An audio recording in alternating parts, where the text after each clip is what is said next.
Guys, welcome to the Monday Market Monitor, one of our sister brands here for Real Talk. It's great to be with you on a gorgeous and chilly Monday in Charlottesville, Albemarle County, in the Commonwealth of Virginia, guys. So much to cover on today's show. Back in the saddle, recharged, fired up, and ready to head into 2022. Before we get there, Christmas upon us. Certainly the holiday season. Judah Wickower is our director. Keith Smith's the star of our program. We'll welcome the distinguished gentleman to the show. My friend, how are you? You know, if I was doing any better, I'd be Jerry Miller. There we go. That's how good life is. No, it was great. We had a great family get together. You know, obscene amount of Smiths and the related folks over the house, and ate a little bit too much turkey. But I've been trying to work off that 4,500 calories that everybody partaked in. I certainly did. Yeah, and you know, it's true. You know, everybody came back the second day, and it just seemed to taste so much better, and pressure was off, heated up. It just worked out really great, and fried up a turkey, baked a turkey. One of my favorite photos was James, Harry, you, another gentleman in your backyard. So that's my other brother-in-law, Jeff Wooton. Okay. So he's... you guys were holding a fried turkey. Yeah. I think Nikki Chambliss commented this looked like the cover of a band album. Yeah, we now call ourselves Turkey 5 instead of Maroon 5, Turkey 5. Turkey 5. There's a bunch of 5 turkeys. You're man. such a turkey. We are turkeys. We are turkeys. So, look, first and foremost, thanks for Closure Title and thanks for Ally Property. Absolutely. Couldn't do this without you guys. Sigora Solar. Sigora Solar. The list is long as it's rolling across the bottom of the screen on that end of it. But you know, we normally we have real estate agents or other realtors with us, but today I just kind of wanted just to do a little Batman and Robin a little bit. So I've been tracking the week over weeks for now 13 weeks. September 1 is when we started this, and those who know me or watch the show know we like graphs and data and bar charts and all that stuff. But it is really interesting. Last week, the week number 3 in November, we were kind of on par. We had 82 units come on, 84 units go off. This week, we went back the other direction. We went 44 came on, and 89 went off. Right, and if later on we'll ask Judah to drop in the diagram that I created or the chart that I created. You emailed it to him, right? I did. Yeah. So J-Dubs, when you have an opportunity, we can get that on screen. Listings, guys, week over week. So the past week that Keith just tracked, week 4 November, 44 active listings. Thank you, Judah. It's on the screen. Look at the screen. Look at the screen. 44 active listings. Now that's in the car footprint. In the car footprint. The car footprint. 89 went pending. That means a difference of 45. 44 went on the market. 89 went under contract. That's a minus 45 retraction right there. So of the 13 weeks, 1, 2, 3, only 4 of them were on par, meaning the same amount of units that came on, or homes that came on, that went off awfully close. Some of them went over. The second week of September and the third week of September were huge sales months, so there was a lot more pending, active, I apologize, that went on that. Then, so the line is pending, the bars are active on that end of it, but, you know, 1, 2, 3, 4, 5, 6, 7, 8, 9 of them or we're under. And J-Dubs, this is the one we want to get up. If you can get that on screen for us. Thank you very much. That's in Keith's email. Sorry about that. No problem. Alfred's a very adaptable individual over there. Well, always keep Alfred happy, because Alfred is what makes us look good. Alfred's always happy. There you go. Alfred's always happy. So I don't know what it means. I think some folks will look at that and go, well, that is really not a representative of the market in a whole, but I like looking at the week over week trends, just like you do at the stock market, right? Yeah. Or any other thing. You kind of take a look at the week over week trends, and you know, the pendings are outperforming the actives, or the one that's coming on the market. So again, this is a great time to put your home on the market. Not much competition, guys. Not much I mean, you can take a look at it. You know, the last week of November, which included Thanksgiving in it, right? That goes from Sunday to Sunday. You know, it was 89 homes went pending. So that means, and that last week, 89 folks wrote contracts and got accepted to contracts on homes during Thanksgiving week. Now, the data you're tracking, homes are they selling above asking price customarily? Multiple offer situations customarily. So What's going on? So as far as multiple offers and selling over, I'm only looking at active and pending. I'd have to look at the sold end of it to go see that, which I have not done as of yet. And maybe that's a good thing. Maybe we should add a third bar into this. But I was really trying to focus on the tempo of the market, right?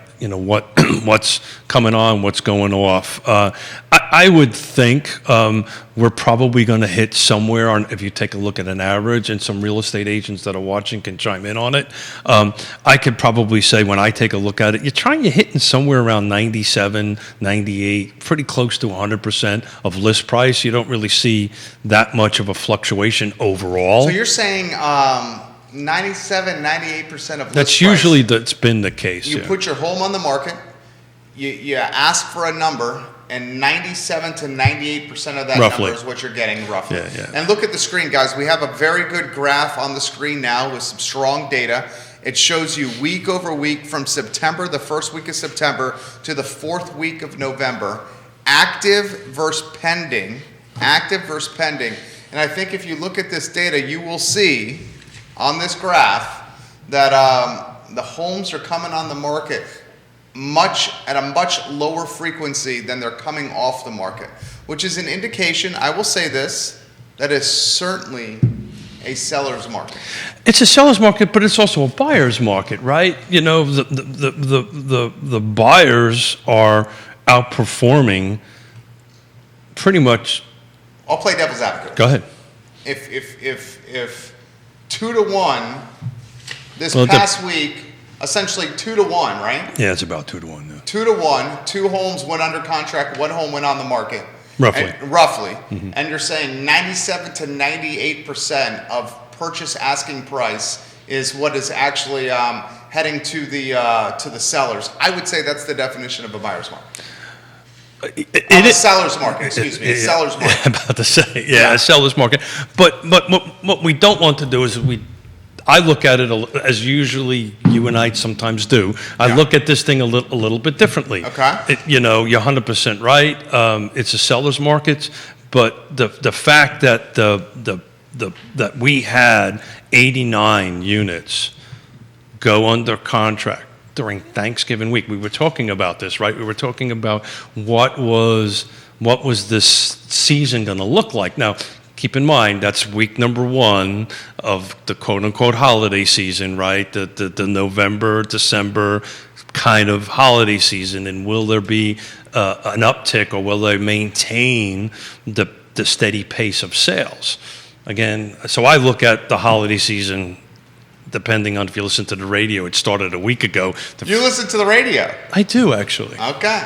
I actually do.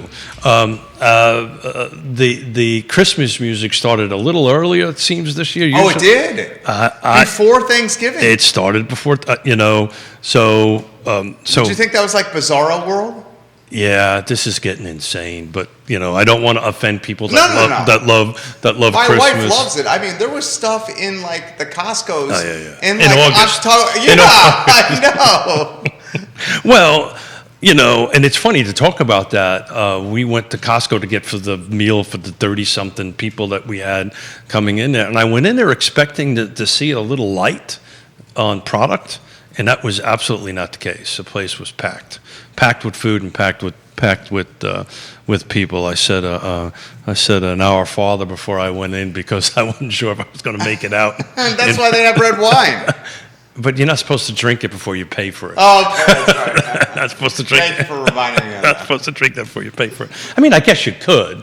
I don't know. I don't know if there's a rule against that, but you'd have to wait a little while before you get in your car because we're responsible people. But yeah, so it's interesting on that. We're gonna track this. I set the spreadsheet up so it's going to continue along, and we're spreadsheet geeks. We love this stuff, and we're just trying to see if it's going to go back and forth. But my gut's telling me that we're not going to see a kind of slowdown. I mean, if you take a look at it, I mean, we had something to focus on. We had, a cut in half units going on the market, right? So last week there was 82. We cut in half down to 44. But the week before that, we're at 46. So these numbers coming on and off are fluctuating up and down. I mean, in a perfect world, we'd want to see that bar even across. Yeah. But, so I don't, there's some smarter and sharper, more folks looking at this. Maybe they can weigh in on it a little bit, but I just thought it was an interesting thing to kick the week off. I think it's extremely interesting. 2-1, guys. Homes are going under contract, first coming on the market as active listings, 2-1. And as the distinguished gentleman just let us know, 97 to 98% of asking price is retained by the seller. So I'm going to ask everybody who's listening or watching today to tune in tomorrow. I will bring in the sales data and confirm that number. We'll bring in the actual numbers. This is just off the top of the head from numbers I was looking at over the weekend. But tomorrow we'll bring in, exactly what the median sales price is over this 13 weeks, how many days on market, and so forth and so on. What's the red hot price point right now? The price point that's moving the best. That's a great question. I think they all are. Yeah. That sounds like an easy question or a softball question or a little bit of an off the cuff answer, but it's true. Even historically, some of the upper end product would sit a little bit longer, but that's really not the case. There's a lot of product in the market, a lot of people trying to buy and sell, and I think the fact that interest rates are creeping up a little bit, and I don't really think they're going to bounce up to the 4. I think they're going to stay under 4% in 2022 unless something serious happens that nobody knows about at this point. But everything that I'm reading about, and we're going to bring in Scott Morris in to talk about this here shortly, next few days, next few weeks on that end of it. But I think there's a little bit of a push for folks to get into the market. We talk about affordability all the time. Yeah. You've seen it? It's hard to come by. Yeah. Affordability is what's suffering here. Is this the most challenging time for a first-time home buyer? You've been in real estate since 87? 87, but I got numbers from 81 to... I know. Have you ever seen a more challenging time for first-time home buyers than right now, including the time of those 18% interest rates when you were buying your home, your first home?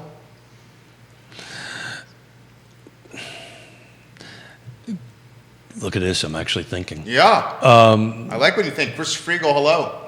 Hey, Chris Eagle. We love you, Christopher Eagle. Love him very much.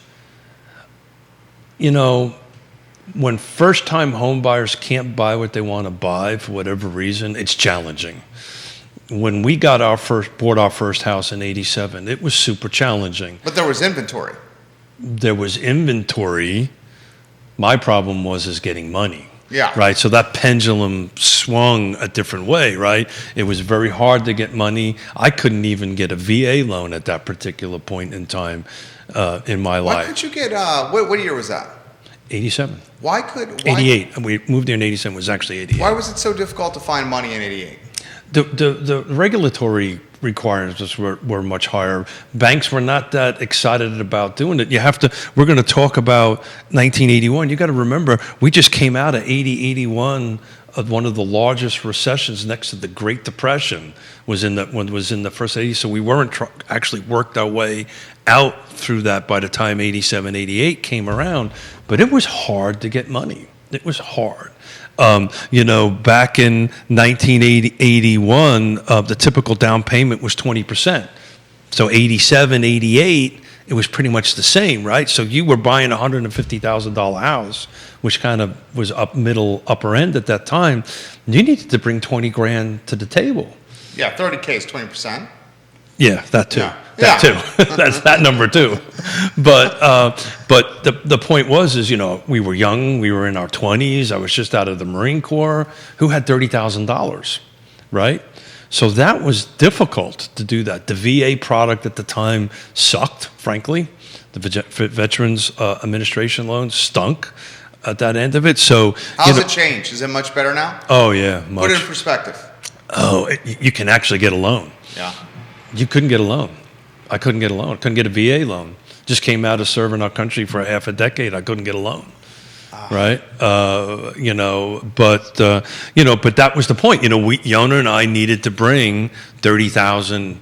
I think we were able to get the down payment down to somewhere around 20 grand, if I remember the math right. But we needed to do that. Now the typical down payment is about 13% nationwide, but you can get into loans as little as zero down. That product was not available in the 80s. Does a zero down situation not terrify you? That was the second reason I had to think. I mean, Look at you. 0% down, zero skin in the game to start, and if the house has a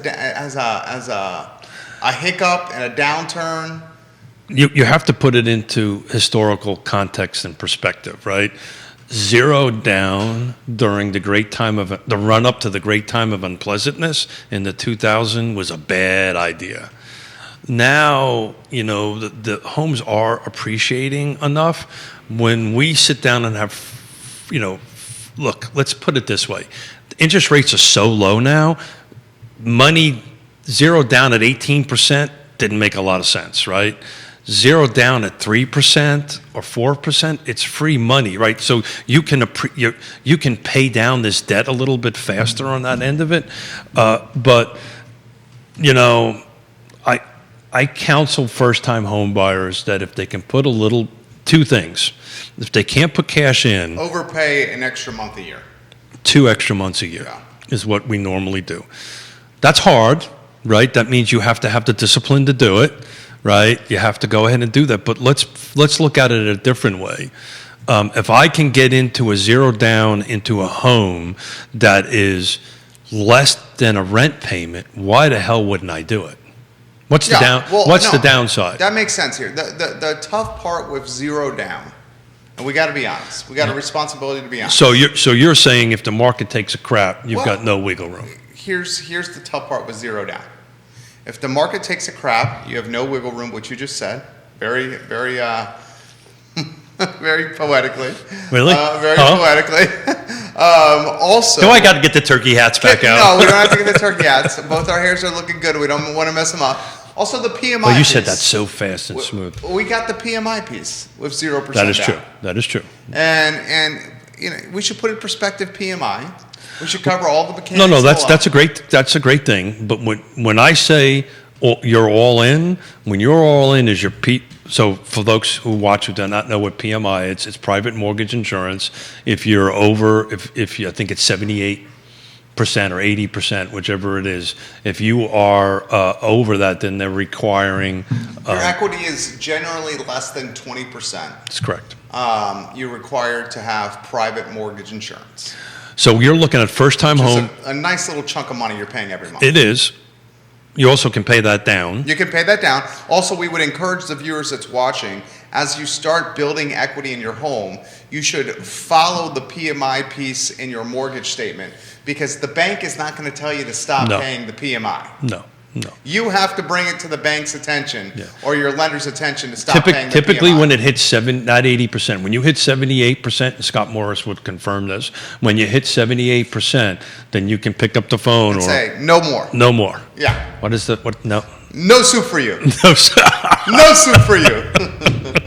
Always love a good Seinfeld reference. You and I both love Seinfeld. Yeah, no soup for you. Look, when you're 3%, 4%, sub 3%, your tax, your PITI, principal, interest, taxes, insurance, HOA, and your PMI are less than a rental payment, why wouldn't you do it? Yeah, it makes sense then. Right? Yeah, and in a market because you're like starting this, to build equity for yourself. You're doing generational wealth on this kind of stuff instead of building up somebody else's generational. But But we also struggle right now, and we're going to bring in Suzanne Reel and to talk about this. If not Monday, the next Monday, I can't remember which one. I have to look at the calendar on that end of it to talk about the impact on the rental market and where rental rates are going and stuff like that. But I've got this side-by-side analysis between 81 and 21. But it's what was over here? There's a rental end of it somewhere over here. So. Let's go over here for a second. So it was interesting. The median age of the first-time home buyer in 1981 was 29. It's now 33 or 34 years old. Which makes sense. Which totally makes sense. Everyone's doing things later now, having kids, starting families, buying homes. That's part of the pinch we're in because the millennials now buying home in waves as opposed to kind of staggering throughout the millennial generation of purchase. Hold on a second. I've got a number here, somewhere in here. Average monthly rent in 1981 was $315, United States. In 1981, the average monthly rent was $315. $315. And now? Oh God, $1,600, $1,200, $1,400. Depends on what kind of place. Depends on the place you're trying to get, but you're not going to find anything It's hard to find something sub 1,000. Oh, yeah. Next to impossible. Yeah. Except we've got a project coming up in Fulvana County that will actually provide that next year. Where is that? So that's that Colonial Circle we've been talking about forever. There's going to be a 125-unit apartment complex in there, and the build of the apartment complex petitioned Fulvana County for a real estate tax incentive to provide affordable rental housing for folks making 50 to 70% area median income. So there'll be 1 bedroom, 2 bedrooms out around or below that 1,000 mark. In today's dollars, it'll come on the line about a year, maybe a year and a half from now, once the construction is complete on that end of it. But they've committed to that. I believe it's for 20 years. So that's a huge step in the right direction on that end of it. But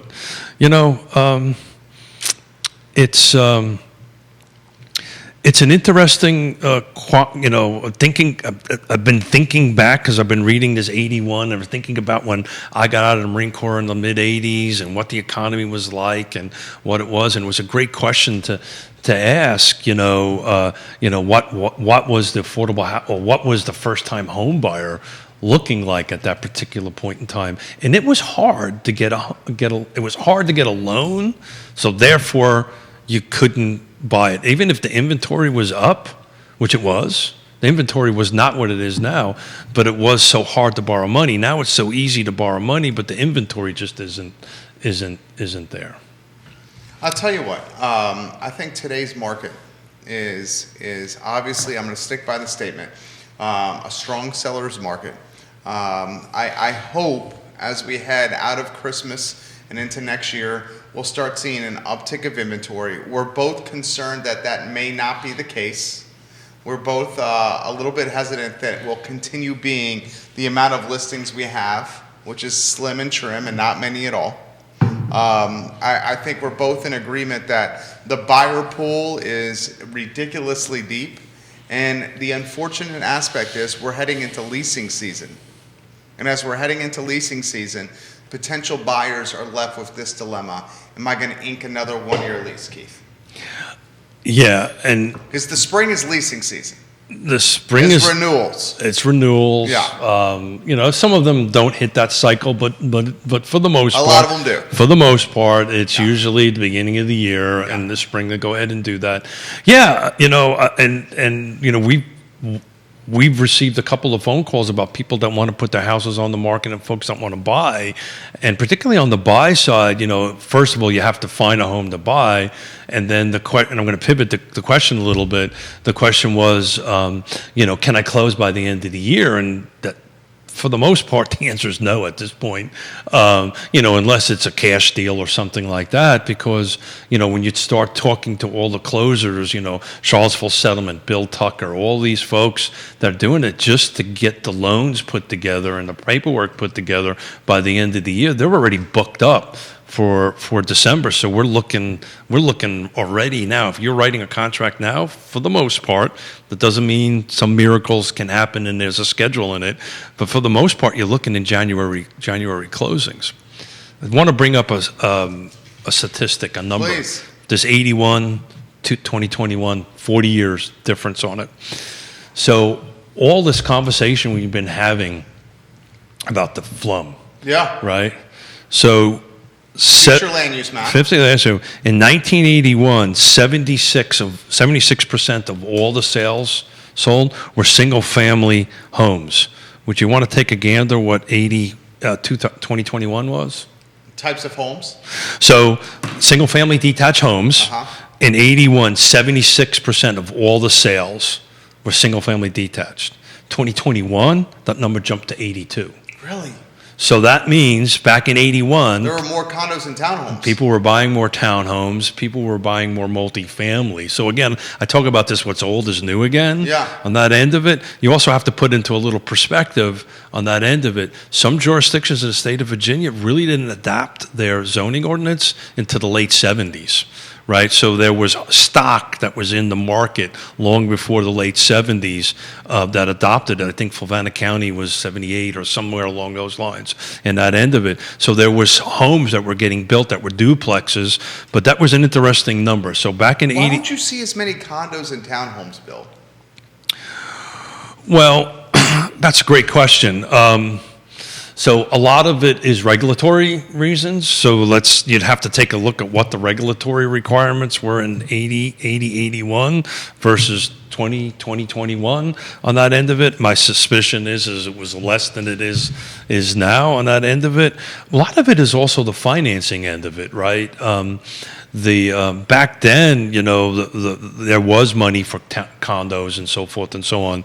Now there isn't, right? Because you got this rule that if it's 51% controlled by an investor, it's not warrantable, right? So those who are not familiar with condo financing, the big struggle that lenders have in it because of these couple of blips that we had between the 80s until now where one individual or one entity would own most of the units, therefore they can control the HOA or they can control the condo association. So it's harder to borrow money. It's also harder now, and it's something that has to change, to borrow money to build a condo. I'm a developer and builder. To borrow money to build a condo and borrow money to build duplexes and quads is almost non-existent. So this is another component of the steps that changing this flum and trying to create more units. There's a section of this that nobody's talking about, which is, okay, how is Keith and Jerry going to fund this, right? So if I don't have a loan product, what they call an acquisition and development loan product for that, and it's only leaning towards single-family detached stuff, how am I going to build it, right? Is there going to be federal money available? Maybe that's the answer. But, how are we going to do that? We're either going to come up with a ton of cash to go ahead and do that, and that's kind of silly at 3 or 4%. Yeah. Or there isn't a loan product out there to do that. One of the things we'll bring on a commercial lender to talk a little bit about, what's available for development loans and building loans. Which commercial lenders are making the most moves in this market? So I've always done local, right? So you go through what? Blue Ridge? Blue Ridge. Little William Krebs at CNF?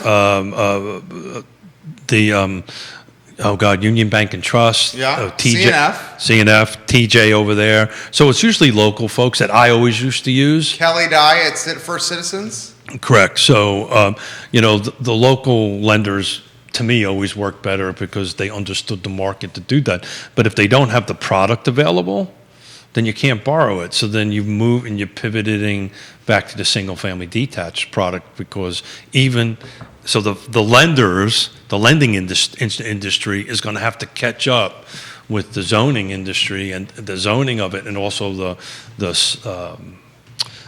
site plan and so forth and so on that end of it. But I thought that was interesting. We're almost, not quite 10%, but we're at 82% versus 76 single-family thing. And the other interesting number, it's up on who uses agents, right? Back in 81, only 82% of buyers or sellers use a real estate agent. Now it's up to 88%. Are you more likely to see a buyer or seller not use an agent? Most likely a seller, right? Yes. I mean, because you guys have the lock boxes. It's going to be tough for a buyer to get into a home without a agent. I can tell you, we do, as you well know, a tremendous amount, a decent amount of business. Very rarely do I hear somebody saying, I think I can sell it myself. It's not as much as you think it is. Yeah. And the 82% the 88% kind of dictates that, and you can kind of take a look at the whole picture, but it's not as much as everybody thinks it is. Look, let's face it, the path from putting my house on the market to closing it is very difficult these days, and it requires a lot of expertise and a lot of professionalism to get us from contract to close. How do you navigate the home inspection process? How do you navigate the appraisal process? All of a sudden the buyer changes its mind and wants to use a different loan product. You're in Lake Monticello and all of a sudden there's HOA problems. How do you deal with that and work with the other side? But back in '81, part of the reason why I think that it was easier, because it was easier for the transaction to happen. Now, since the great time of unpleasantness, it is difficult. It requires a tremendous amount of knowledge and skill to navigate the process. Some people can do it well. I'm sitting across from one that does it well. But most people don't want to go through that brain damage. I would advise that for anybody. Well, I mean, do not do it. Do not do if it. you're a sophisticated seller or buyer, but I'll tell you, I tell you what phone calls I do get. Yeah. Do not do it with anybody. I tell you what phone calls I do get. Which phone calls do you get? I'm trying to sell this myself. I'm in the middle of a Do you problem. get a lot of those? Oh, absolutely. Really? Absolutely. Who people you know have done that? Yeah, people we know. Yeah. Okay. Usually, and in that scenario, you got to be like, dude, this is what I do for a living. Yeah, so it's all about relationships and all that kind of great stuff. We got to get through agency now. Who's representing who and all this kind of great stuff. And if someone tries to do it themselves and then they pick up the phone and call you and say, I need some help. That is when you got to be like, hey man, it's like this is how how long have we? I would never do that. This is how it just is disrespectful. Yeah. My father-in-law is a retired mechanic, and you know how many guys in his neighborhood would be like, give him a call on a Saturday or Sunday, his off day, and be like, Tim, I got an issue with the car. Can you come over here and help me out? And you'll do it once because you're a good guy. He would do it once because he's a good guy. Then eventually he'd be like, this is my day off. Bring it, come see me in the shop on Monday, Tuesday, Wednesday, Thursday, Friday. Isn't that how you handle it? So I had a phone call on Thanksgiving Day. See, that is just that's nuts. In the middle of frying turkey. From someone trying to do it themselves. They weren't. No. I got a phone call on Thanksgiving Day asking me about an HOA problem and how to navigate it, and at Lake Monticello, and there was on Thanksgiving Day. On Thanksgiving Day, yeah. I answered the phone though. I had a choice not to answer the phone, but this is relationships. We're trusted advisors. This is what we do, right? And we helped him navigate through that process. It was. Was it straightforward? For me, it was straightforward because I had an answer for him because I knew what he was trying to do, and we helped him through that. And it was around surveys, and they built a shed that they didn't get permission for, and how does this work, and what do I do, and blah blah blah. Get blah, ready blah. to tear it down. No, we didn't need to tear it down.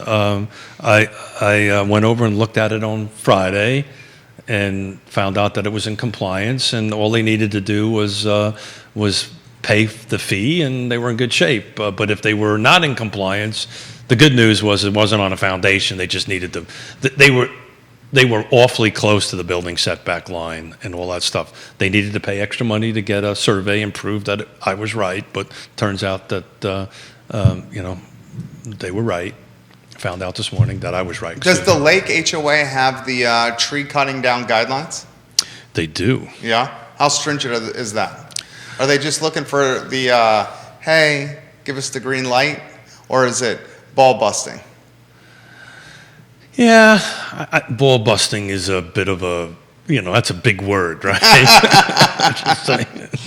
I'm a little uncomfortable right now. Is that the two containers of water you had before you got here? 2 containers. And some coffee? It's actually the 12 miles I did in Oregon, and my hammy's getting a little bit tight here at the moment. So the rule is if it's dead, you're allowed to cut it down without asking. Or if it's over, I believe it's over 6 inches, 1 foot off of the ground, right? If it's the circumference of it is over 6 inches, you're supposed to ribbon them off. You send in your application. I believe it's due on Thursday by 4 p.m. They come out the following Tuesday. They say yes, and then you can go ahead and cut them down. So the question becomes, if you cut them down, how they really enforce that. Yeah. How do they do that? I don't, you know what? I don't have an answer to that. I don't think they're going to make you. I'll call you on Thanksgiving Day. I'll call you on Thanksgiving. Call me on Christmas Day. Oh, yeah, Christmas Day. Yeah, so, but I think the second HOA question I got on Friday, and it was funny. I think you started this with this HOA crap that you've been talking about. I had a second HOA question about, if they were feeling that the homeowners association at Lake Monticello wasn't doing their job. Okay. How do they pursue that? In other words, did they violate some law? Did they violate some policies and procedures? So I pointed them to what they call the ombudsman at DPOR, and but there's a process. You have to go through a process. You have to formally file a complaint. Isn't that such a tricky word? I'm surprised I got that. I think you said it. You did it. We were pretty close. He was pretty close, right, Judah? Yeah. Ombudsman. Yeah. Ombudsman. The tricky question is, can you spell that word? So anyway, I had somebody call me. How's that cup of coffee? I had somebody call me on Friday. I can't spell it either. Judah could probably spell it. Yeah, ombudsman. There's no first S. Yeah, whatever. No, we can't hear him. He said there's no first S. Yeah, there's no first S. You keep it up. I'm going to make you have a microphone and there. a camera. And He's a the camera. casting director. You keep that up. Let me throw this statistic to you. This is a national stat, okay? Signed contracts on existing homes, so-called pending sales, jumped 7.5% from September, according to the National Association of Realtors. A 7.5% jump from September. So try that again. Signed contracts on existing homes, pending sales, jumped 7.5% from September. This is for October. All you got to do is look at my spreadsheet, and it kind of shows you pretty clearly that. Another National Association statistic. Are you ready? Yep. The average rate on a 30-year fixed mortgage was just below 3% in mid-September, but it climbed to 3.22% at the end of October. Yep. So I'm just trying to take a look at what it was in 81. 16% in 81 mortgage rate. That is astronomical. Average across the country. Devastating. 16%. And that was the other, not only was it at 16%, but you needed to bring 20% down, right? So not only are you, and somebody who's real smarter Credit card rates, and you need the huge down payment. That's exactly right. But it's interesting, and this is a topic I wanted to talk about tomorrow with it, because I took Yvonne, I had to drive Yvonne back up on Friday to fly out of Dulles to go. Is she buying? No, but we had the conversation about that. So Yvonne, everybody is our youngest daughter, 27. Recently married. Former Division I swimmer. Former Division. Keep you it going. like to emphasize that. Very beautiful lady. Smart. Married a doctor. Smart. Very smart. Smart. Runner. Actually, Yona and we were Turkey Trot. We were talking about you. They ran it on Thursday morning. Turkey Trot. Well, I was cooking in the kitchen and peeling potatoes. It's okay. And Yona, also very beautiful, intelligent, smart lady, is training for another race with Coach Mark. Yeah, so she's starting her 10-miler, and it's really interesting, right? Oh, what's interesting? For those who watch the show know that I'm a recovering marathon runner. Yes. And I would depending on the time of the year, every weekend I was gone running either a half or a full marathon. And it's really cool. Every weekend? Oh, yeah. I would run 2 fulls a year, and anywhere between 6 and 12 halves. So if you know, during running season, right? So the spring and the fall is typically when that would happen. But yeah, it was pretty much every weekend in the running season that I would run a race. What were you thinking? I just loved it. I still love it. I just can't do it anymore. My body my osteoporosis went from my back into my hips into my knees. So were you training every day? I ran 6 to 8 miles every day. Would you do you attribute some of this to that? Some of what? Some of what you're feeling right now to that? Running 6 to 8 miles every day? Okay, finish the rest of that question. I mean, you lost me. Running 6 to 8 miles a day and 2 marathons a year and 6 to 12 halves a year, that's physically demanding. Well, according to my doctor, it's my osteoporosis, but I prefer not to talk about this. Yeah, no, I moved. It moved from my back into my hips, so I was getting stress fractures in my hips and my legs and stuff like that on that end of it. But I'm on a bike now, which is great, and you know what? I probably should have done this a long time. Yeah, bike ago. is so great. Well, especially your setup. He's got it set up in the basement on a stationary bike. Actually, on the second story in my balcony, yeah. Second story, he's got a little virtual setup. Got a little so virtual. you can ride anywhere in the world. I was in Oregon today. Where are you going to ride tomorrow? Don't know. Probably someplace in Europe. Okay. I don't know. What? Pick one. Tell me where I want to ride. There you go. I had somebody actually, because I was posting them. I had somebody actually thought I was. Yeah, you were there. I was there, so I now don't post them anymore because I just don't want to freak people. How is this man traveling everywhere and doing and selling homes? Yeah. That's what Yonah. Oh, I'm sorry. That's horrible. It's horrible to say that. Yeah. So it's I'm on the bike an hour a day, and I'm actually feeling pretty good about it. So age of repeat buyers, difference between 81 and 21. This is interesting. So the repeat buyer in 1981 was 36, which is about where the first-time home buyer is right now. The first-time home buyer right now is at 33. So in 1981, the move-up buyer was 36 years old. Do you know what it is now? The move-up buyer? Move-up buyer is right now. I mean, good You're God, looking I at would it say across. You're late looking 40. You're looking Really? at it across the table. The move-up buyer is a boomer? 56 years old. Man, direct attribution to home prices being through the roof. Well, no. No? So, yes and no. Okay. But that's not where I was going. I should be a politician. Yes and no. Maybe yes, maybe no yes. I had a very dear Pakistani friend of mine that used to say that. Maybe yes, maybe no yes. Loved him to death, unfortunately. Anyway, so take a look at this. The average age of a first-time home buyer is 33. The average age of the move-up buyer, which is now Keith and Yonah, is 56. We're a little older than that. Just a little bit, well, maybe more than a little bit. Maybe half a decade, close to half a decade older than that. But guess what both of us want? First floor master? Same thing. We want the same things. We want to be close to the coffee shop. We want to be close to the brewery. We want to be close in our age to the doctors and to the hospital, right? We want to be close to an airport. We want to be close to train stations, right? Because we're now visiting grandkids, right? This is a conversation Yonah and I have on a daily basis, right? How are we going to go see the grandkids? How are we going to go see the other kids, right? And wherever it is, we need to be close to something that gets us there. Well, the first-time buyer, the 33, 34, 32, which is, a few years older than it was in 81, wants the same stuff, right?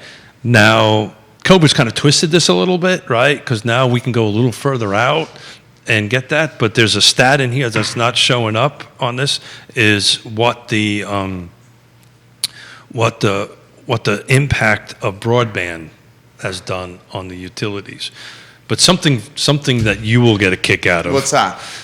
Since you're in the marketing business, I think you'll get this answer. 1981, how many buyers were using the internet? I would say none. 0. Yeah. Good answer. What it is today? I would say it's over 90%. 95%. Yeah. And I'm shocked that it's 95%. I'm shocked that there's 5% of buyers that are not using the internet to research the most important purchase of their life. Are you not shocked by No, but you know what? that? You're not shocked by that?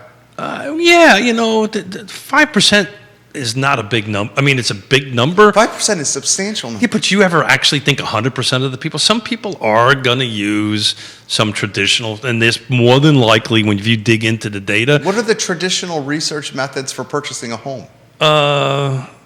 Newspaper, which in Yes. 81 was Ubiquitous. 22%. Yeah. Today it's only 7%. So there's 7%. 7% of people are using the newspaper to purchase a home. So I'm not too smart, but that's pretty close to 5%. That's terrifying. So 7% is using newspaper. 90. When's the last time you picked up a print newspaper?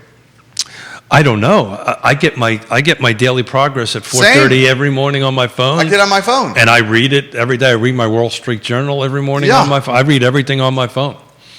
My father's calling me, by the way. He knows you're working right now. Pop. Is that what this is? Yes, Pop, he's working right now, Pop. I mean, aren't you shocked that people are still reading print? We're exchanging turkey soup. Who? This is You and Pop? Yeah, this is a thing we do every. What's turkey soup? You don't know what turkey soup? You take the carcass of the soup and the carcass of the turkey and the leftover stuff, and you make turkey soup, right? Right? Judah's eyes just bugged out. You take the carcass of the turkey and do Yeah. what? You put it in like a pressure Yeah. cooker. And Oh, well, you do old school and you do it in a pot and you make turkey soup out of it. Well, what fluid are you putting in there? Broth? Yeah, you make your own broth. You use the bones and the leftover legs. So we save all the legs and all the carcasses, and you actually I make a turkey bone broth is what you actually do. And then if you have a little bit of meat left over, usually the brown meat and the meat. You've never made turkey soup? I've never made turkey soup. Oh, that's unbelievable. And we have a competition between our turkey soup and Pop's turkey soup. And who wins? We'll say him. Because I just don't want to, but we do win. Pop comes to your house for Thanksgiving. He does, yeah. So how's he making turkey soup? We split up the carcasses. Oh, you and Pop do? Yeah, we split up the carcasses. No one else takes part of the carcass? Nobody else wants to go through the work to make the soup. That's what But they'll I'm eat it. saying. They'll eat it. Eat it. Yeah, you put a little, the little minestrone noodles that you have in pasta fazool, Oh, yes. right? So you put, that's what you put, you add that at the end. I will say this, that the people that host, you and Yona host, that is serious effort. Oh yeah, it's a lot of work. It's a lot of work. I was telling you off air. We were out of practice. I think maybe age might have something to do with it too. But we haven't done this in 2 years. We have not had our traditional because of 30-something. That's exactly right. We haven't done this in 2 years, and we were a little out of practice. And normally we do 2 or 3. Our normal Sunday meal in my family is 15, 20, depending on That's a lot of significant people. others. Yeah. We all hold hands, we all pray, and then you better watch out. If you and your family ever come, that's it. We'll hold hands, we'll tell everybody we love each other, then you're on your own, buddy. And Trey's on his own too, by the way. I think Trey can manage. It's Trey- me that I'm worried about. Why? I'm not worried. We'll lick you up a little bit, it'll be fine. I'm not worried about it at all. So how do you think the Christmas season is going to impact sales this year? Do you think we have a chance to get a push? Well, if you look at last week, you would say no. I mean, push as in an increase in inventory. Yeah. How was it last year?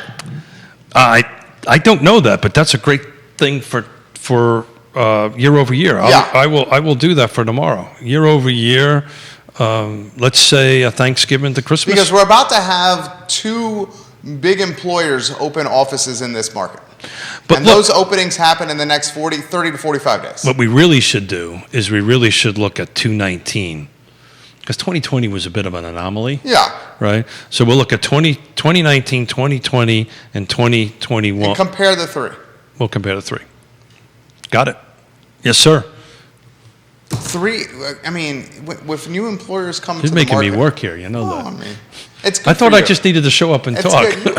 You're supposed to. Okay, got it. You do a good job of that. What, showing up and talking Yeah. or doing the work? Both. There you Showing go. up and talking.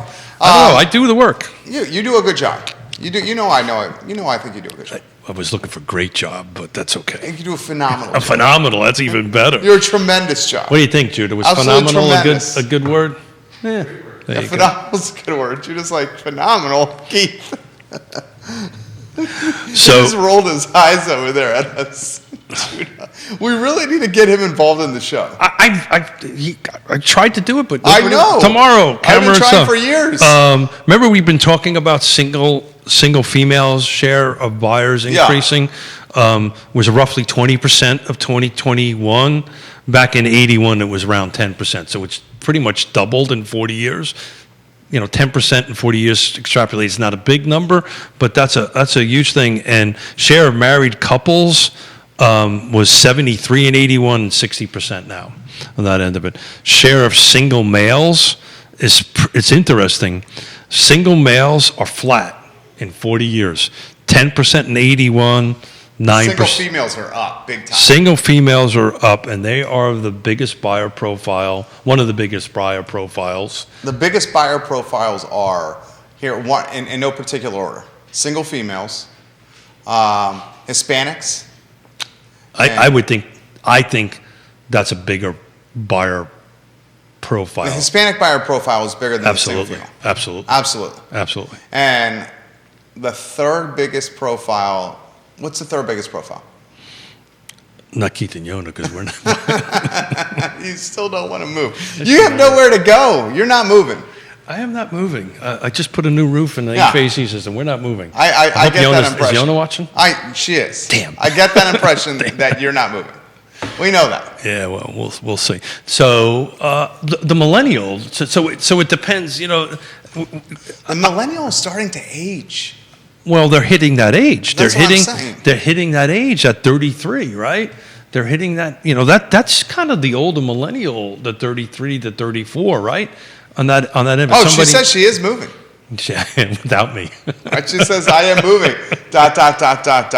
Okay, And she Yona. says the turkey soup is delicious. Yeah, the turkey. Actually, all truth be known, Yona makes the turkey soup. I don't make the turkey soup. I cooked all the ingredients before that. You cook the turkey. But since she's watching, You choose your words carefully. I am choosing my words carefully on that end of it. Much like my family, with your family, the foundation is the beautiful 7/8. Oh, there's no doubt about that. Finance to home, right? I'm going back to 81, 2021. 93% of folks financed a home in 81, 87% in 2021, which is, if I do some quick math, isn't that 13% balance, right? It's 13% bought it in cash. So that's an important thing to talk about, right? Everybody's like cash, cash, cash, cash. Well, so far, year to date, nationwide, I don't want to say only, but 13% of them, if I did the math right. I would think that number would be higher, but to your point, with rates being so low and the return on investment in the stock market being anywhere from 7% plus, why would you buy the home in cash? Now, the reason you would increase your cash position is a competitive multiple offer scenario where maybe you're increasing the cash position, but that doesn't necessarily mean you do all the deal in cash. So it's interesting. It's even more cost at this mortgage rates. It's even more cost effective to go out. Let's assume you're blessed and you have the cash available, right? You've sold your home somewhere. It's more cost effective to get a loan, to do it in cash on that end of it, own it, and turn around and refinance it a little bit later. You pay double the closing costs, and as a buyer on a cash deal, it's not really that much on that end of it. Where on a loan side, it is. Generally, when we have cash buyers, we do suggest that they do an appraisal, get an appraisal, because you're going to need one if you're going to refi it anyway, so you understand where you're standing with that end of it. It also works out well if you write the deal right, that it's contingent on an appraisal, right? You don't want to overpay for a property, and you go ahead and do that. And then How many of the cash buyers are in fact getting appraisals? Quite a few of ours will do it, but I will tell you, our cash. That's why this 13% I think is important. I can't remember the last time I did a cash buyer. It's been a while. It's been months and months since we did a cash buyer. A lot of people at my age group are bringing a substantial amount of cash to the table. Yeah, they're not right? just doing all cash for the Right. So that's a number that's not baked in there, right? Because that's part of that. That's part of that 87% of financing, right? Because so what they'll do is they'll bring 30%, 40%, 50% to the table on cash. So they've sold something somewhere that brings some cash in there, even if they're overpaying for it a little bit. Ooh, Kelsey Hickman wants to get you in trouble here. Yes, I'll move. How did you know that was the topic? Because I don't know. It's just that Kelsey Hickman says, where would they move if they choose to move? Where are they looking? You started this. You opened this Pandora's box. How old are you? I'm just saying, you started this. That is a fair question for her. Is where would you By whose move definition of fair? to? Okay, well, I mean, you're Yes. Where would you would want to be around downtown Charlottesville, right? If you did it. I mean, So- your office is downtown. Kelsey, thank you for getting me into trouble. Your office I is appreciate that. downtown. Kelsey knew that I can't control this mouth of mine, and I will say You that. brought it up. So there is a practical way I'm looking at it. Okay. So I don't think we physically are going to move somewhere. And this sounds, well, I'm about ready to sounds privileged, and that I don't mean it to come out this way Okay. on that end of it. But what we're really trying to do is wait to see where our second daughter and son-in-law land Okay. after they finish their thing. And we're blessed enough to maybe look at, say, okay, if there's someplace somewhere, can we get a second home or something like that that's a little closer to them and all that stuff. That's the official answer. Okay, so are your okay? I don't want to go down this road. We don't have to. You're going to go down this Are rabbit hole? is your youngest and her husband thinking about coming back East Coast? Because is he in his residency? He's in his residency, Okay. right? And it's nobody knows, right? He has to get through his residency, and then what's the year after residency? What's that Is it called? fellowship? Fellowship. Thank Ah. you. We don't know if that's happening or not happening, but there's another 1 or 2 years left in that end of it, and then we will figure out where they land. So a lot of that is job offers and Yeah. so forth and so on. But back to the conversation. To be determined. I'm going to pivot here. Okay, good pivot. Good pivot. You'd be a hell of a politician. Maybe yes, maybe no yes. Well, I've been doing this for 3 decades. I know you have, and you're good at it. To pivot that end of it. Kelsey, thank you for the question. That's a fair question. It's a fair question. Because everybody's wondering that. Yeah. So look, the reality of it is, closer to Charlottesville, walking distance to whatever. We now just have a new dog, so that's a new impact in that kind of I mean, setup. it would be really sweet to be close to your work, and then you could ride your bike there. I got to tell you, from our house. Right, I know what you're going to say. Was it 19 minutes? Is that what you're going to say? Actually, a little less than that today, but let's say 20 minutes. Okay. 20 minutes. So 40 minutes a pull day out of- commute. Okay. 40 minutes round trip. Yes. So we're talking 4 hours a week. But what do we do during that 20 minutes? Well, I know you're working. You can take calls. No, You can listen to the Real Talk podcast. I listen to the real. No, I don't. It's funny. My Xavier asked me, did I listen and rewatch the shows? This is his nephew. My 10-year-old nephew, and I don't. Yeah. Most don't. Most broadcasters do not. You taught me that. Yeah, most broadcasters do not listen to in the beginning their previous shows. In the beginning, I started doing that. And then what happened? You became your worst critic. Oh my God! Yeah. I sound stupid. Yeah, you don't. Most my broadcasters accent is don't do it. horrible.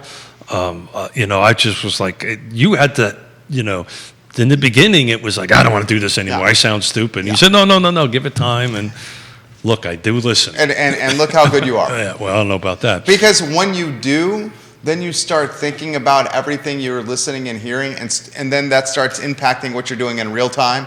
And now you just shoot off the hip, and you're very likable, and you're very easygoing, and you're what did your mom say to you? Keith, you're my boy. That was my grandmother. Okay, your grandmother. What was the saying? Get your stories right. Okay, That was sorry. my grandmother who would say, Keithy, me boy, when they vaccinated you, they used a phonograph needle instead of a hypodermic needle. Yeah. Shut the bleep up. Yeah, so you're made for this. Actually, she used the word Victrola Oh. needle, but I didn't want to blow people's brains. What the hell's a Victrola? I don't even know what that is. A But Victrola, I can read between. I can take context clues and understand it. a Victrola was a predecessor to a phonograph, right? There you go. Look at that. No microphone. Dude, he's a book. Yeah. He's So, an encyclopedia. but interesting. So something for a topic for tomorrow to tackle. What time is it? Okay. What Yvonne was telling me on the way back, because two things. She melted my heart. Not that my oldest daughter doesn't do this, but she was like, Daddy, I'm thinking I'm going to get a real estate license, and maybe we can work together. Wow. And my heart melted. I've never, ever, ever, ever. She's a teacher. I ever imparted on any of our children that they should go in the line of work that Yona and I are in. Well, to do that, and I'm just curious, wouldn't she have to live in Virginia? No, not necessarily. Oh, you would just do the referral. We can do the referral. No, that's not true. We can do the referral out. Depends on where they land. We can open up or go through the licensing in that state. Oh, and open up another office. And open up another office Gotcha. there. I mean, there's all kinds of. So this whole where we're going to live thing is a little bit more complicated. I would love Then- Yona. I would love if they moved to this area. I'm sure Yona would too. No, Yona wouldn't like it. Why? We would never leave each other. Yona would We'd love be it. together all the time. What do you mean? I'd be here all the time. She would love it. Yeah. It's. And then you would only have the commute to Connecticut. So meaning Yvonne, move here? Yeah, your youngest. Oh, okay. I'm sorry. I heard Yona. I apologize. No, Yona would My love it hearing if your agent. youngest moved here. I don't think that's going to happen. Okay, well, I mean, UVA is a hell of a... I don't think that's going to happen. Okay.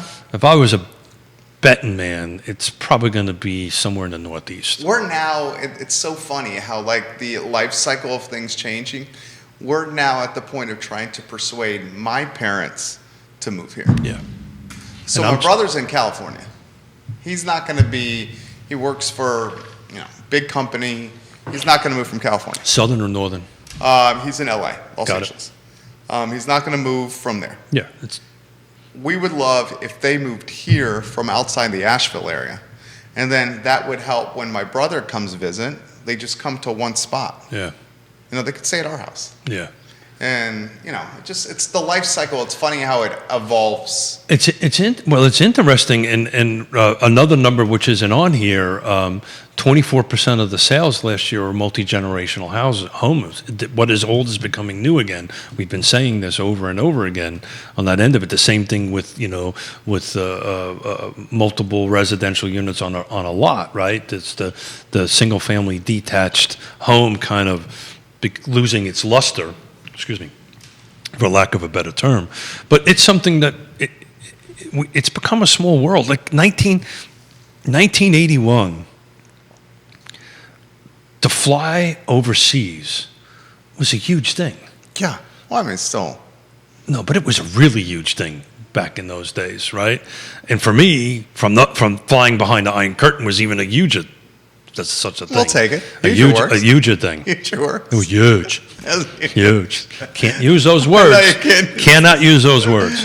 Yeah. So it's just this. Was looking at this chart. It's just as one who was around in that time, just to think about where we have come in 40 years.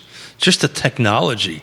Right, and we didn't have these things we wouldn't be doing this. No, we wouldn't be holding an iPhone. Well, and right? you're evidently your youngest is listening right now. Is she really? Yeah, she's on listening. Yeah, I just got the tip from your beautiful 7/8 that she is. Yeah.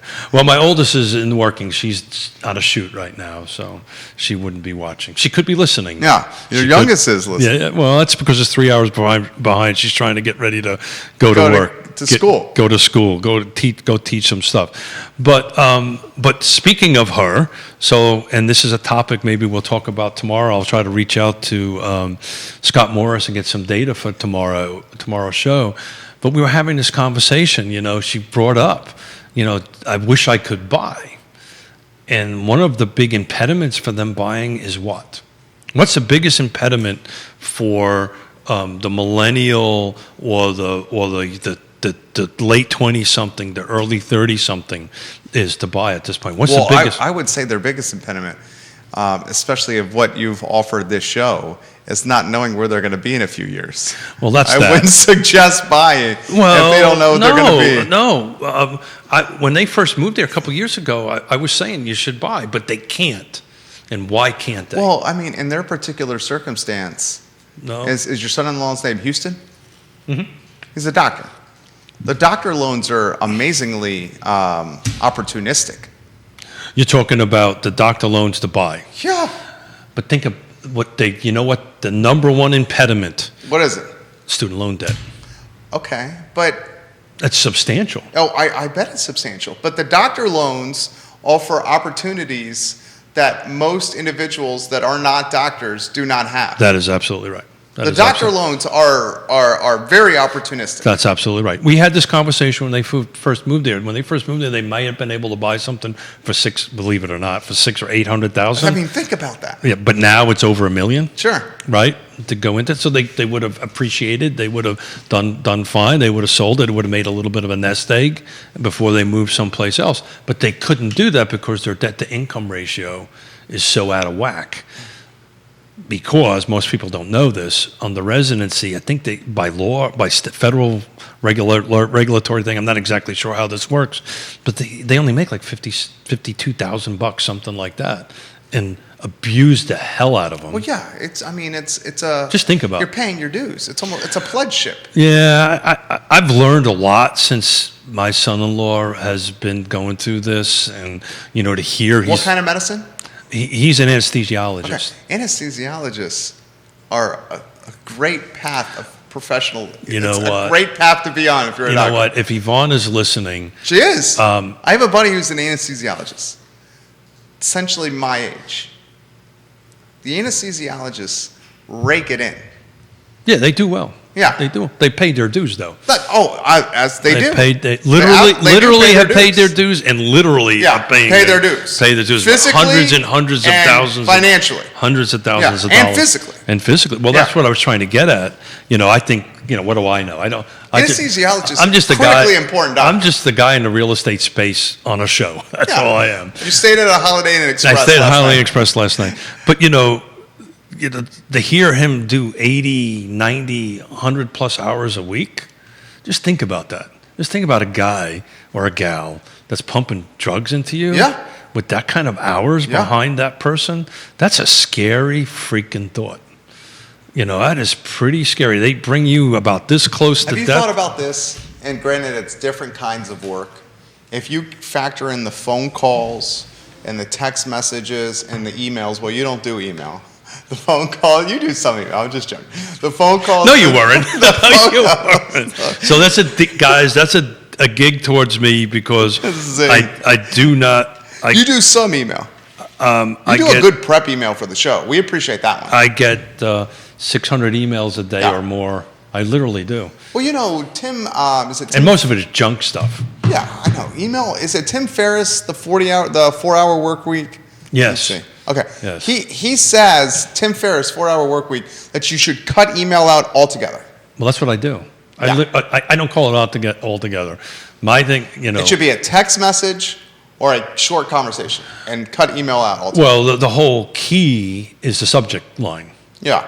Right. So if it's a contract, if it's business related, but it literally takes me an hour to an hour and a half a day just to delete all the That's crap, what I'm saying. I crap know. emails. And what happens is sometimes you actually delete an email. So I usually tell folks, from a business end of it, I just sent you an email, please read it, and then I'll look for it. But sometimes, just to go through the thing, you almost have to hire somebody just to read your emails. And Well, and the wonderful thing about joining Yes Realty Partners is the there you go. fabulous Good- Emily Fong. Good. That's a great value proposition if you'd like to join I Yes got to Realty tell you, Partners. we're recovering. Emily's amazing.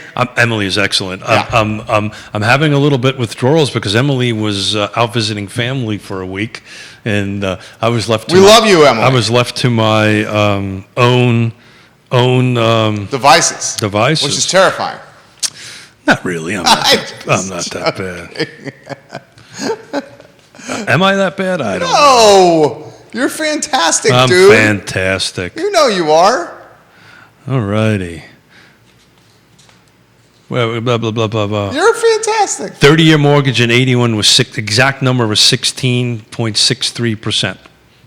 16.63% on a 30-year in 81. Minimum wage was $3.35. Gosh. Annual income, $21,050. That's New nuts. car cost. Listen to this. New car cost $5,743.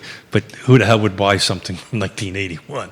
It didn't run all that good. The 1981 cars weren't good? No, we were horrible. That was in the middle of the 81s. That's when Chrysler was going bankrupt, and there's some stuff in here. What car was your dream car in 81? What, like a Mustang? I had a 1969 Mustang. 1969 Camaro SS. There you go. Soft top? Hardtop. Hard top? 4 on the floor. 4 on the floor. I bet you did. 323. What's the fastest you got that up to? I don't know. I don't remember. But I didn't have it at the time because I sold like an idiot. I sold it before I went overseas, which was the dumbest thing I ever did. Why? Because you're saying if you still had it today? Oh my God! Can you imagine if you had that right now? How much is that worth today? Oh, I don't know. Somebody would have to look. Six at figures? I could be. It was in pristine condition. 4 on the floor. Who'd you sell that to? Posi traction. You know what? Some other Marine. I can't remember. I needed the cash and took the cash out and then sold it. But I loved that car. The other car that I fell in love with was a Buick 1966 Buick Skylark SS. Yeah. Had the little wings in the back, Oh, yeah. and the windows went down on the back of it. That one had a 3 on the column, which nobody's ever seen. I haven't seen a 3 on the column. Yeah, I know the 4 on the floor. It was a straight 6. It was kind of quote unquote a commuter car. It was a straight 6. It had a 3-speed on the column. A lot of people don't also realize this about your beautiful wife, is she is essentially a Formula 1 driver. No, Yona is. She's a hell of a driver. She's a hell of If a. you need a getaway driver, you contact Yona Smith. She actually is licensed to rally race in Europe. Yeah, Learned- that is amazing. Learned that in Finland from the international championship. But anyway, I got all kinds of neat stuff on 1981. I'm trying to thumb through this so that some sports stuff that you would know. Oh, Who was the NBA championships in 81? I don't know who the NBA champion. Boston. You know how old I was in 1981? I don't know. I was What do you think? I was Were in you my even? parents' belly. My mom's. That would be. It's in my sexual. mom's belly. Okay. Do we have to have this No, conversation? it's It's in not a my belly. It's in a uterus. Okay, it was in my mom's uterus. Thank you for holding me accountable there. I have no idea in 1981. My mom's uterus. What year were you born? 81. Were you really? Yeah. No. Wow. 81. So I didn't realize that. Yeah. You're turning the big 4-0. I am. Oh, when's that? 80. It happened. Oh, did I? Oh boy, I'm such a lousy friend. No. When you're did that a great- happen? You're August. You're a great friend. Did I wish you happy birthday? No. Damn. I'm not a birthday guy though. Me too. Drives Yona nuts. That you are a birthday guy? I am not. I'm not a big birthday guy. I'm not a big Yeah, it birthday drives guy. my wife nuts. It drives Yona absolutely Somewhere nuts. she's watching right now. She has- agreeing and shaking her Yeah, head. your wife's probably similar to my wife. Like with Trey, is it like a 3 or 4, like a week affair? Dude, Yeah. Christmas is like a month and change here. We're starting My that. son's birthday is is weeks. Yeah. So exactly right. Our grandson's 3rd birthday, December 9th. I think I got that right. Are we the wrong people there in this circumstances? Yes. Is that why it is? The answer is yes, Yeah. Mr. Miller. Look, yeah. Why are you not a birthday person? It's an overall. Oh, I'm going to get you're trying to get me. No, probably the same reason I'm not a birthday person. I do not. Yona's going to hate this. Yona's going to love this. I do not like being told I'm supposed to do something on a certain day. Okay. I do not like that. So if it's Yona's birthday or Valentine's Day, I typically we celebrate or whatever. But I will bring, like the other day, I brought a dozen roses home just because I was thinking of her. I was out. I bought her a dozen roses. I brought her, I love you, honey. Thank you for all you do. I do that all the time. Okay. I don't do. Wait, so you're saying you don't make Valentine's Day or Yona's birthday special? No, yes. No. Maybe maybe yes. Maybe yes. Maybe no, yes. Maybe no, yes, but maybe no, yes. I much rather. Very similar, you and I. I much rather do that. Do you buy your wife jewelry? Maybe yes. Maybe no, yes. Very good. I bought my wife a wedding band, and I think I bought her a ring with all the kids' stone on it a few years ago. But and people may think less of me, but I would rather spend that money on a trip. Yeah. To build a memory, to go ahead and do that. I don't buy a lot of jewelry. Evidently, we should be making. But I think more. I'm wrong. Evidently, we should be making more of milestone events like birthdays and anniversaries and special days. So a did year. we lose a bunch of sponsors? No, every day. Evidently, we should, and I'm learning that slowly over time. Well, I'm learning that slowly over time. I'll tell you what, I do celebrate a lot. December 9th is correct. December 9th. I do celebrate our anniversary, though. As you should. Did you know Yona married me 3 times? Did I ever tell you that? No. Married me. Why 3 times? Well, we renewed our vows twice. Okay. So Yona had, my wife had an opportunity 3 to say times no. and 2 other. I don't want to. She never did. She never did. Yeah. So, but yeah, we did it. I'm glad she did. Our 10th year wedding anniversary and our 25th original one. I look up to you guys. Thank you. A 10th year wedding anniversary and our 25th. Hello, Harry. Harry, I really. Hey, Harry Tyson. I really liked you, Harry, in that. The picture. The picture. That picture was epic. That picture was so good. 5 turkeys. No, Turkey 5. That's the name of the Judah, band. can you get the picture from Keith's? I'm putting you on the spot here, and I apologize for doing this to you, Judah. It's 3 or 4 posts down on Keith's personal Facebook page. He's holding a turkey. The well-manicured Harry Tyson is in there, and the 2 brother-in-laws, James and who's the other Jeff. James? And Jeff are also in there. This photo is awesome. This is your backyard? This is my backyard. I love the fence that you guys built for Forrest. That we built it for Forrest, excuse me. Can Forrest still figure out how to get out of the fence, or did you fix that? We fixed that. Okay. Has he tried? No. Are you sure? Are you sure that you just didn't leave the fence open when Forrest? Yeah, no. You left the fence open. I know you did. I kind of did, and then I kind of didn't. Maybe yes. Maybe no. Yes. Maybe yes. Maybe no. Is that going to be the new? It's really good. Yeah, I love it. You never heard that before? No, I've never heard that Maybe yes. before. Maybe no. Yes. Yeah, that one's really good. Yeah, I'm gonna steal that. Yeah, totally. Maybe yes. Maybe no. It's a yes. good-looking fence. Yeah. So. Fences aren't cheap. So I think that should be the name of a show that we're going to put together. Dude, yes, maybe no, yes. That could be the show. Could be the show. Well, we will. I was thinking Stump the Chumps, but I like yes, maybe no. Maybe no. Maybe the Stump the Chumps is not bad. Well, but that's pure plagiarism, though. What is there a Stump the Chumps? Oh yeah. That's a car talk thing. Stump the Chumps. Radio, NPR. Radio. 2 guys. You and the radio. Oh, I love it. I listen to NPR all the time. Oh, it's Thank on you. screen. Look at the screen, guys. Thank you. Look at the screen. But yeah, so it's. Didn't you get a new appreciation for the fence builders? That is no easy task. Yes, you know why I know that. The You used to build fence? The fence that replaced it, Yona and I built. You guys did it yourself? We did it ourselves, yeah. Wow. Yeah, but that was 20 years ago. It's no easy task building a fence. It was no easy task, but in those days, the fun part was I had all this equipment. I had skid steers, track hose. Well, it's different if you have the equipment. Yeah, and you had to drill the holes and all that kind of great stuff. I'm talking about like the person that's building the fence when they don't have the equipment. 2 guys. Where you're having like doing the fence post. Well, what's that thing called? It's called a post hole digger. Yeah, is it a post hole? Literally, that's what it's called. That's what I'm talking about. That is brutal. Yeah. But these guys had a 2-person gas auger. And they went and did that and all that stuff. But yeah, they rocked. They did that in 2 days. Unbelievable. That's a substantial fence for 2 days. Like 400 feet. That's what I'm saying. Yeah.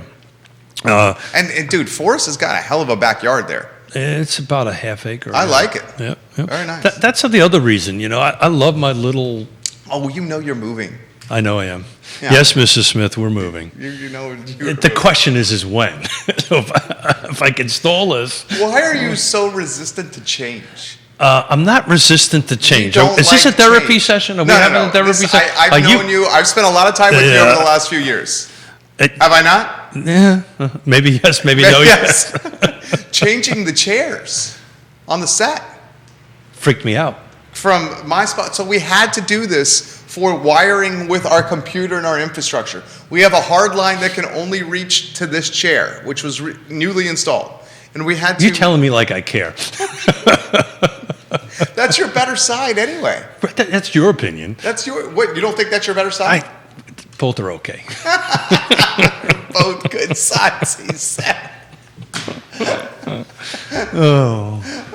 What are we doing here? Did you just both say that both of them are good sides? I never said that. That's the other thing you learn in politics. Never said that. You got a video? Oh, it's right. We do actually. We do have a video. Oh, God. So- Market Monitor is so funny. So tomorrow you got some stats to bring in. I got notes. I got Yeah. some homework to do. Thank you. Yeah. Thank you. All kidding aside, I love when we do this, just Oh, you yeah. and I. It's It's so a fun. lot of fun. Yeah. I just kind of wanted to round out the last 13 weeks of the Monday Market Monitor and take a look at some numbers and see where things were trending and all that kind of great stuff. And I'll do a little homework. But actually, tomorrow is the normal Batman and Robin, so we'll have to do that. We're going to get Judah to get Mic'd up. mic'd up and cameraed up, Yeah. and we're going to get you. You Judah. okay with that, Judah? Are you? You don't have to. Yeah. I've been trying to do this for a while. Mic'd up and videoed up, J-Dubs. Okay.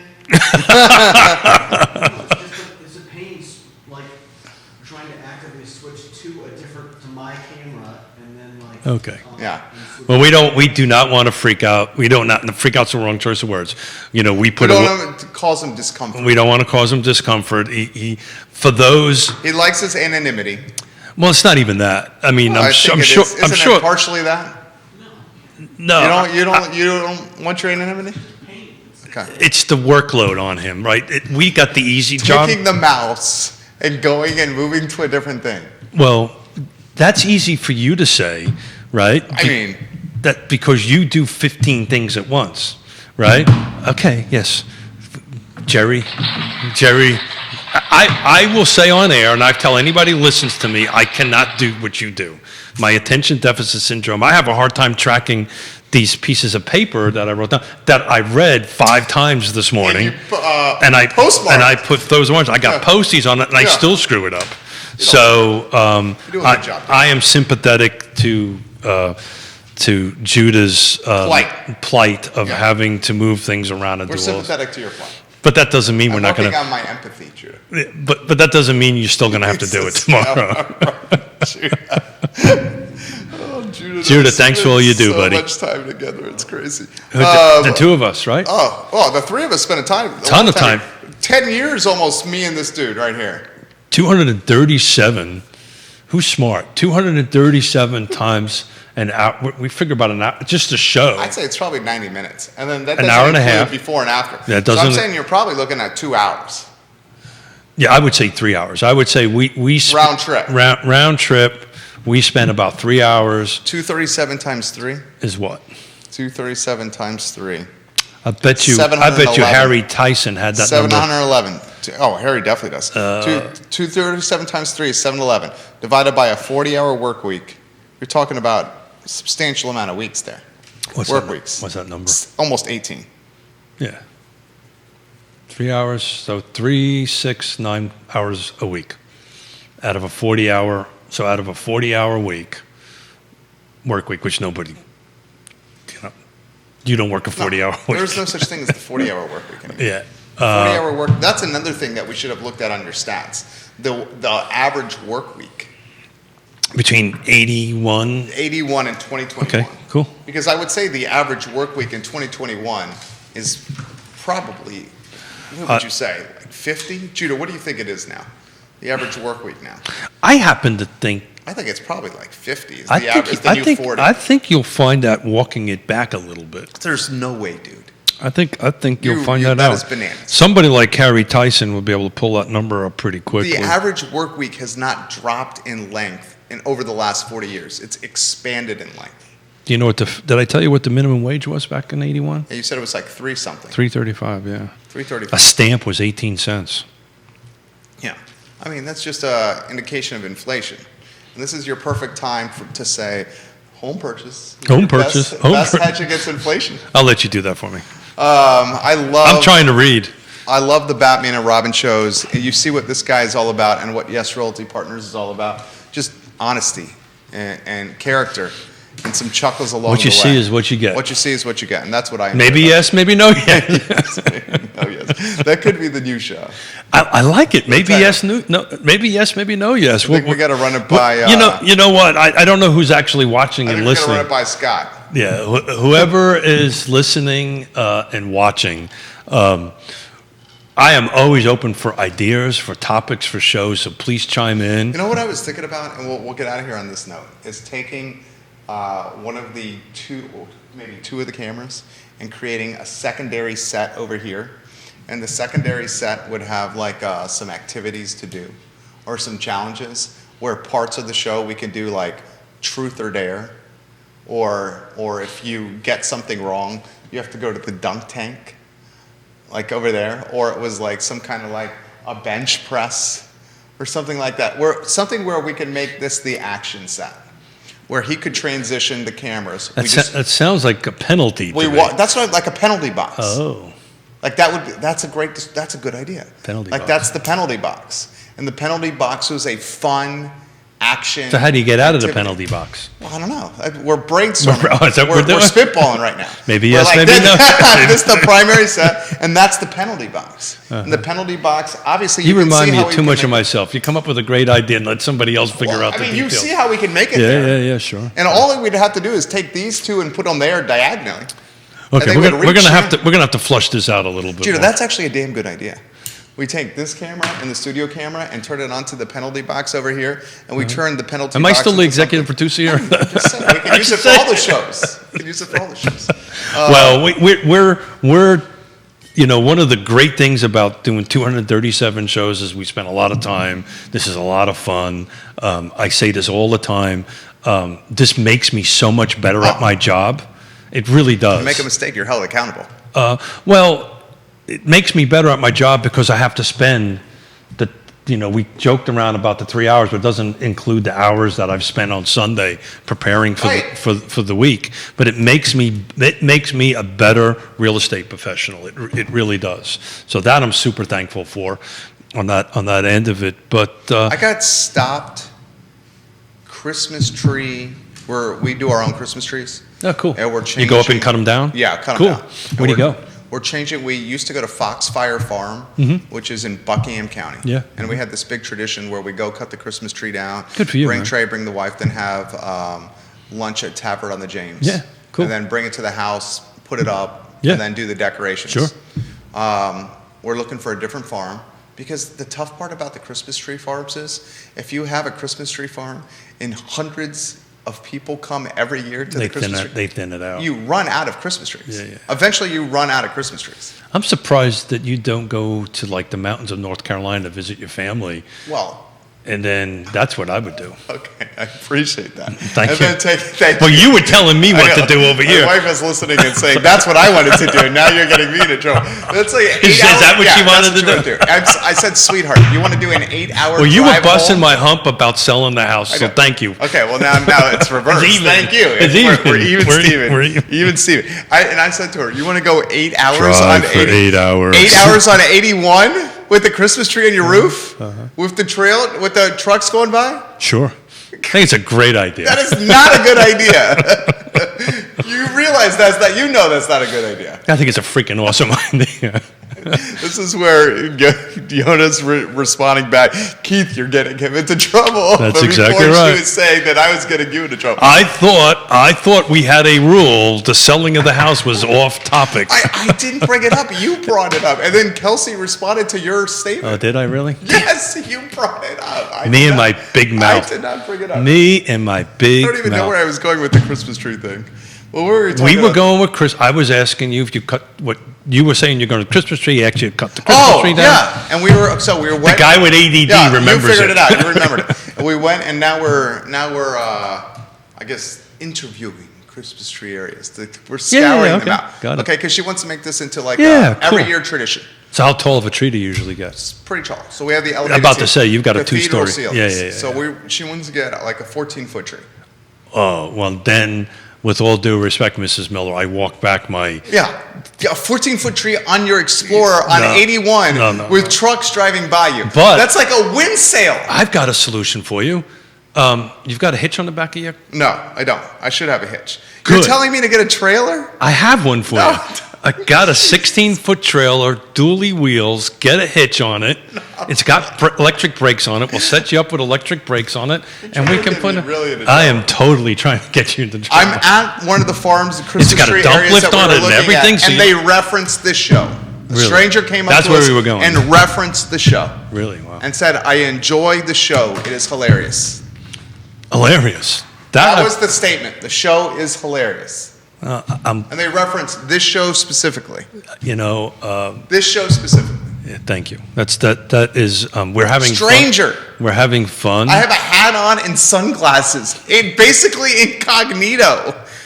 Someone came up out of the blue. Yeah. You're the guy from the real estate show. That show is hilarious. I had the same thing happen to me in Costco the other I day. literally have a hat on and big sunglasses. Jacket with that thing. It was cold. The North Face jacket with the collar popped all the way up. I had the same thing happen. Terrifying, kind of. No, I mean, welcome. I was Part of what we do. I got a tap on my shoulder. Yeah, well, you were at Costco, you said. I was at Costco. I got a tap on my shoulder, and they go, "Are you the guy?" I said, "I don't owe you money. I don't owe you money." But I got a tap on the shoulder. You're the guy. I really like watching. It's a lot of fun. And you talk for a little bit. and this is awesome, right? It makes me better at what I do. I enjoy. Let's think about the penalty box. No, I think it's a dumb idea. You to don't be like honest. the penalty box? No, I think it's a dumb Why? idea. Just because I want to be difficult today. Come on. That would be a new dimension. Yeah, I don't know. Well, you came up. What did you come up with the other day? Fact or fiction? No, that I think is great. Yeah. And we got the buzzers to Truth do it. or dare? No, the cornhole thing. Oh, yeah. Yeah, that was not such a good idea. No, well, the cornhole would be tougher. The other idea I came up No, with. we're not paying pong. We're not paying beer pong. We're not. With water in the cups. Yeah. There's these water in the cups. People listen and watch the show enough to know. Water in the that cups. may- Well, I'm going to try to flesh out the penalty box. We should try to flesh it out. Yes, sir. And then we do like a mural behind the wall. Okay. All right. Yes, dear. Yes, dear. Thank you. I'm trying to be creative. Yes, dear. Keith Smith, my friend. Yes, Realty Partners. Judah Wickhauer, my friend. The director of the Ooh. show. I know. I just saw it for the first time, too. And I got to figure out what I'm going to talk about on the next show. Really? Yeah. I can hang out. We got some ideas. I got nothing going on. You got Dr. Richardson now suing the city. Did you see that? Yeah. So we got a former police chief and a former city manager both suing the city. Yeah. It's crazy. It's their right to do that. Right. I'm probably now going to end this and getting myself into more trouble. It's their right to do that, right? Absolutely. It's just, even my family from up north, when they were down, just was like, what the hell are you guys doing? Yeah. Right? It's embarrassing. Yeah, it's a little, And we don't even live in the city. I mean, Yeah. obviously, I own a company that's tied to the city. Yeah. But anytime you live around Charlottesville, whether Well- it's Keswick or Fluvanna, people say, you just live in Charlottesville Well, from outside the area. we talked about this 100 times. If you leave the area, I'm not from Fluvanna County. From Charlottesville. I'm from Charlottesville. Yeah. That's exactly right. Look, it's their right to do that, right? And I support their right to do that. I'm not going to pick a side at all. Okay. But it's not helping our image. No. And And I would say that of the two lawsuits, Brackney. You know what it's maybe really going to more- hurt? Maybe more understandable.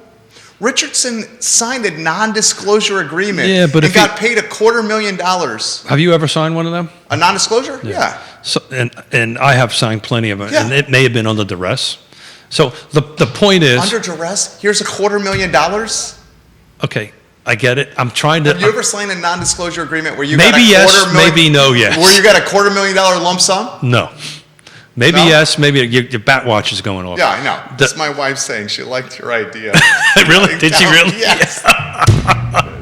Cutting a 14-foot tree on 81, 8 hours. With a trailer, I got straps. On the top of the No, truck. no. That's unsafe. That's unsafe. Mrs. Miller, Right? 100% unsafe. Thank you. 100% unsafe. Thank you. I love going to 80 miles an hour on 81. I love you all way too much. That's an unsafe It's act. unsafe. But I've got a trailer that you can put a hitch on the back of your truck, and then it'll be fine. I will be able to sleep at night knowing that there was safety on the end of it. Look, back on the end of it, it's their right to do that, right? Yeah. I defend their right to do that, and it should go through the process. Here's where I think the difficulty is going to lie.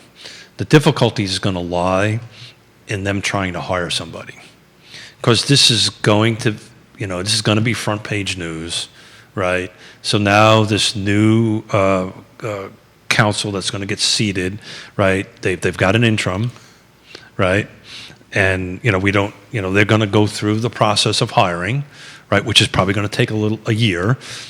And now all this is going to be going on simultaneously, and it's just not a good image for the city to do that. It could impact the pool of candidates that are trying to put their in there. But I defend their right to do it, without a doubt. There you go. We thank the sponsors for being a part of the show.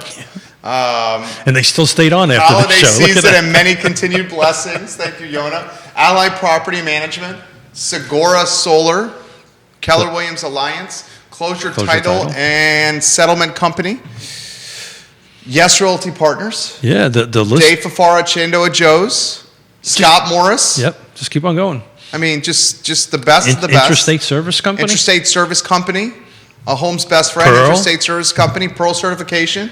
I'm surprised you didn't get Joe Gentile asking you to come on recently. We love you, Joe Gentile. Well, he's in the works, right? Okay. But we got the holiday Joe Gentile coming up.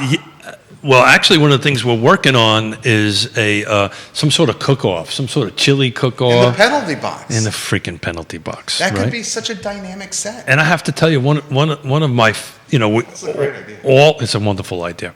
It's Yona now knows. Yona, when Keith says it's a wonderful idea, that means it's a really crappy idea. It's a great idea. Honey, it's wonderful. It's like the Tonight Show that has the secondary set. Okay, I'm in. No. But interesting. We had drinks out at Dairy Central, and the fellas at Dairy Market just absolutely are knocking it out of the ballpark. We got to get Chris back on the program. Well, I'm actually working on that with Jody and trying to bring some in there. Good. So at the moment, on Friday, I'm trying to bring in a state guy from the Home Builders Association and a local one to talk about new construction, but they're pretty busy.